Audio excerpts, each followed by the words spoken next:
आजकल कांग्रेस पार्टी पिछड़ा चालीसा पढ़ रही है। जैसे जब कोई चुनाव आता है तो चुनाव से पहले ये चुनावी राम भक्त बनते हैं, चुनावी शिव भक्त बनते हैं, चुनावी हिंदू बनते हैं। 2014 से पहले कांग्रेस का कोई नेता कभी किसी मंदिर में शीश झुकाने नहीं जाता था, लेकिन जब माननीय नरेंद्र मोदी जी के नेतृत्व में भारतीय जनता पार्टी की पूर्ण बहुमत और गठबंधन के साथ प्रचंड बहुमत के साथ केंद्र में हमारी सरकार बन गई, तब यह अपने को हिंदू भी बताने लगे।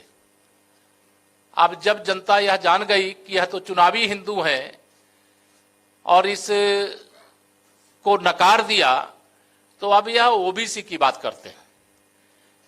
लेकिन ओबीसी की दृष्टि से बात इसलिए करते हैं कि एक पिछड़े वर्ग से आने वाले माननीय नरेंद्र मोदी जी देश के प्रधानमंत्री बन गए।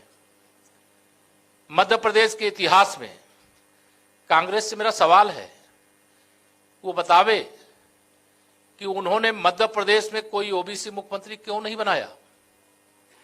उत्तर प्रदेश में हम लोग शासन में जब पहली बार आए तो बाबूजी कल्याण सिंह जी, स्वर्गीय कल्याण सिंह जी, जो श्री राम जन्मभूमि आंदोलन के लिए अपनी सरकार को भी बलिदान किए, उनकी अगुवाई में ओबीसी वर्ग से आते थे। मध्य प्रदेश में आदरणीय दीदी उमा भारती जी, आदरणीय बाबूलाल गौर जी और वर्तमान में आदरणीय शिवराज सिंह चौहान जी ओबीसी वर्ग से आने वाले मुख्यमंत्री हैं। लेकिन कांग्रेस ने ओबीसी का कभी ध्यान नहीं दिया।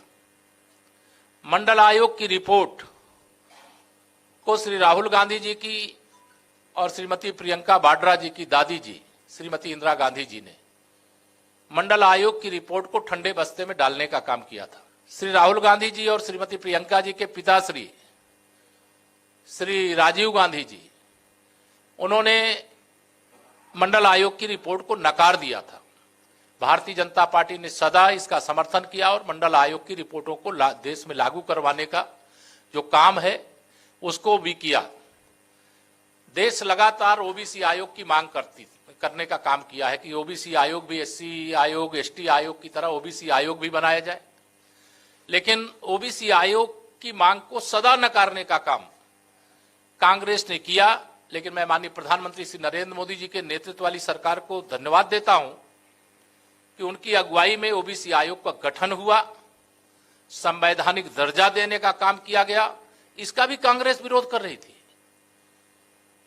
कांग्रेस का इतिहास पिछड़ा विरोधी का है, कांग्रेस का इतिहास गरीब विरोधी का है, कांग्रेस का इतिहास अनुसूचित वर्ग विरोधी का है, कांग्रेस का इतिहास जनजाति वर्ग विरोधी का है।